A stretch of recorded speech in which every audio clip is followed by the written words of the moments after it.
Good evening here on the Central Riverhawks YouTube channel. We just had Coach Olson on with us for the football team. Now we're going to talk about football as Adam Lyons is with us, the head coach for the Riverhawk boys soccer team. He's in his 8th year as the head coach, as he just figured that out with his hands. I saw him counting with his fingers just a little bit ago.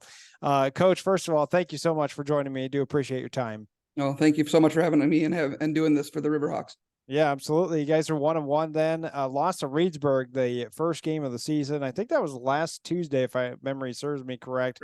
That was 0-2, but responded well with a huge win over Pulaski last Friday, 2-1. So let's talk about, first of all, the Reedsburg loss, and then how did that go? And then we're going to get to the big win.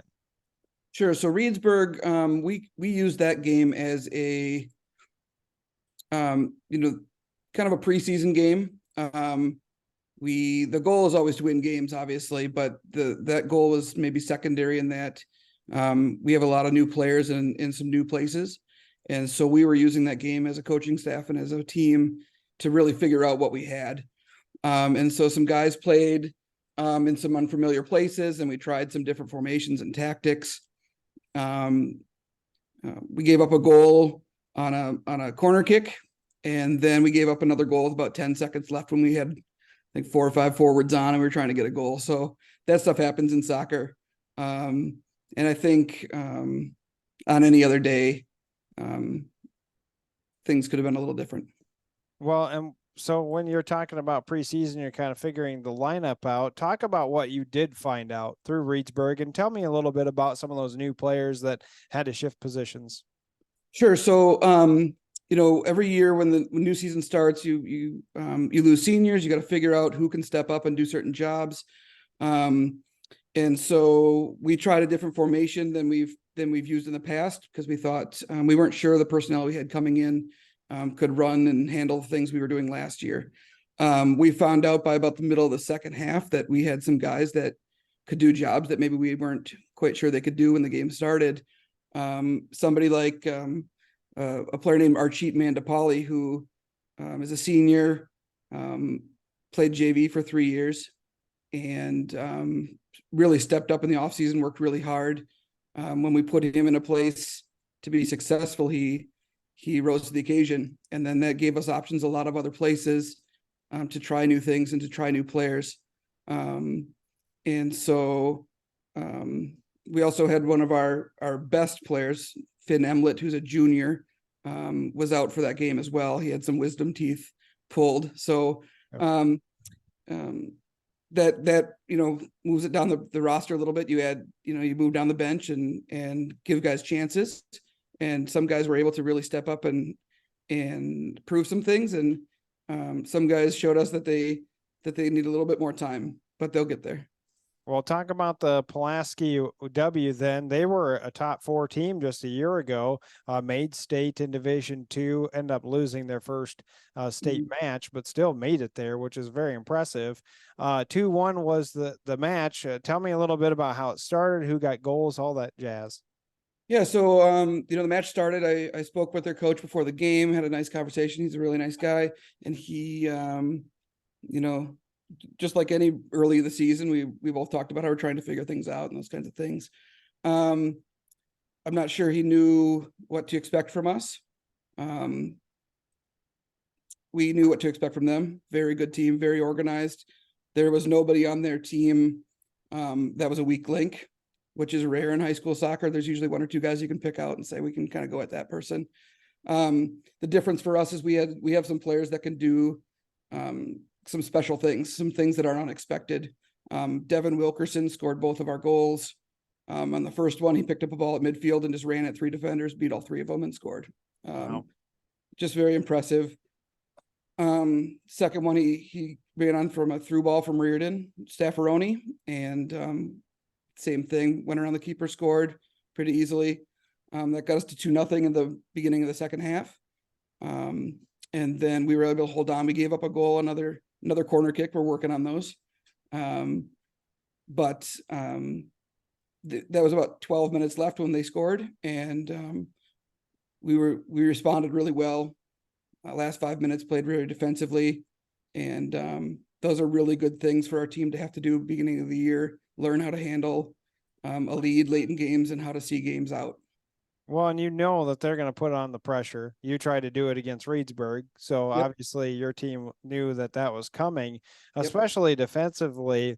Probably time of possession, certainly in those final 15 minutes, went to Pulaski. Definitely. Yep. So tell me a little bit about how that defense was able to manufacture, probably kicking out of the sidelines and that kind Yep. of stuff. Lots of clearances, lots of winning headers in the air, out jumping people, outworking people. We brought in some of our wide players that play maybe a little more defensively, and so they were able to do a really good job doubling up on their outsides and keeping them from putting good crosses in. And then really, we've got experience and intelligence in the middle of the field and up front. And so when that happens at the end of the games, they know maybe it's not time to go try to score another goal. Maybe run, take the ball to the corner. You can kill 30, 40 seconds if you do it right. Just those little things that they're learning as we get in these situations. We have three new defensive starters from last year. The only one back is Cooper Van Zee. And so, we didn't really know what to expect, but they all stepped up. CJK is a new player to us. He's a junior. This was his first significant varsity minutes. He played a little bit against Reedsburg, and he played all 80 minutes and played great. And then we had a 3-man rotation at outside back that rotated through. It was a hot day. And at the end of the game, they all stepped up and did exactly what we asked them to do. So it was very impressive. Yeah, Friday was very warm. We were up at Eau Claire and sweating in the press box for football. So, I was going to ask you about your numbers then, Coach. You're talking about some of these new people. How many do you have out total as far as JV, varsity, and then what's your varsity roster look like? We've got 43 out right now between the two squads. Right now we're rostering 22 on varsity. With the eye that towards the end of the year, we can add some people to that as we get closer to playoffs, and we've got a little wiggle room there. And a little wiggle room if people get hurt, we can add some people to that roster. So that always happens. We have to be ready for that. 16 seniors this year, which is Wow. a lot for us. But that's offset. We got about 10 freshmen. So that's really encouraging. That, maybe we've got one freshman that mid varsity. But it's a really good group and really excited to see where they go in the next 4 years. Well, that's a lot of leadership, obviously, when you're talking about 16 seniors and Yep. most of them coming from the freshman all the way up and playing those 4 Exactly. years. I was going to ask you about your leaders. Talk about them, Coach. Who is kind of leading this locker room since you have so many voices? Yeah, so we do captain votes. The players pick their captains, and they pick 3 seniors: Devin Wilkerson, Cooper Van Zee, and Arlo Wilker. We've got a forward, central midfielder, and a center defender, which is really nice. We've got leadership at all 3 levels. But the nice thing with the 16 seniors is, we've had this discussion with them. If you didn't get voted as a captain, that's not because you're not a leader, and that's not because you can't be a leader. We had 9 guys get votes for captain this year, which is a big number. And that speaks to how many seniors we have and how good of leaders they all potentially can be in different ways. So I'm relying on them for some things that I've had to do in the past, in terms of just little things at practice, correcting things so that I don't have to, the other coaches don't have to, how we do things, procedure wise, in terms of like getting warmed up and being ready and all those kind of things. I don't have to do quite as much hand holding, which has been really nice. Yeah, that takes a load off of you. Again, we're talking with Adam Lyons, the head coach for the Riverhawk boys soccer program, and they're sitting at 1-1. I was going to ask you a little about practice. How's practice been going? And obviously, last week was, get the towels out to try and wipe off all the sweat when it was 105 out. But overall, how's things been going in practice? They've been going really well. Like I said, we've got good numbers, and that helps with practice planning, and everybody's really dedicated. So we know what we're expecting. We know what we're going to get at practice every day. Last week, Wednesday, we gave them the day off. It was just too hot to accomplish anything. And the day after a game, they all need recovery anyway. So they've got that at home. And then other than that, they've been excellent group, ready to go. Done everything we've asked of them. We're trying some new wrinkles here and there and some things. And they are meeting those expectations. It's been really fun. Well, the other position that I was going to mention was goalie. Then who is your goalie? Our goalkeeper's named Austin Bruley. He played JV goalkeeper last year. Unfortunately, our goalkeeper from last year got hurt in a really unfortunate skiing accident this winter. And so he is still recovering. And so he's not able to play, which has been very unfortunate for us and for him. His name is Mason Rao, and we miss him. He'd be another senior leader. But Austin is a senior. He played the whole season, JV goalkeeper last year. He's done a very good job. He's still a little new to the position, and he's gaining confidence. And as he does, he'll get better and better. Again, he's got all that help in front of him too. That Yep. makes a big difference. One thing I was going to ask too about was the MVC. Then how's the conference look overall for the Mississippi Valley? It's a new year. It's an interesting year. We've got Arcadia joining our conference this year in soccer, so we're up to 9 teams. And that makes for a little bit of an unbalanced schedule.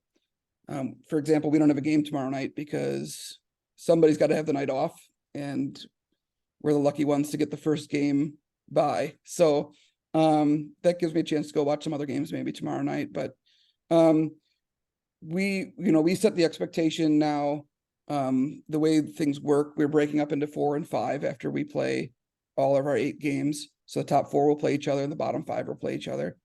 The goal is always to get into that top 4 because that gives you a chance to win conference.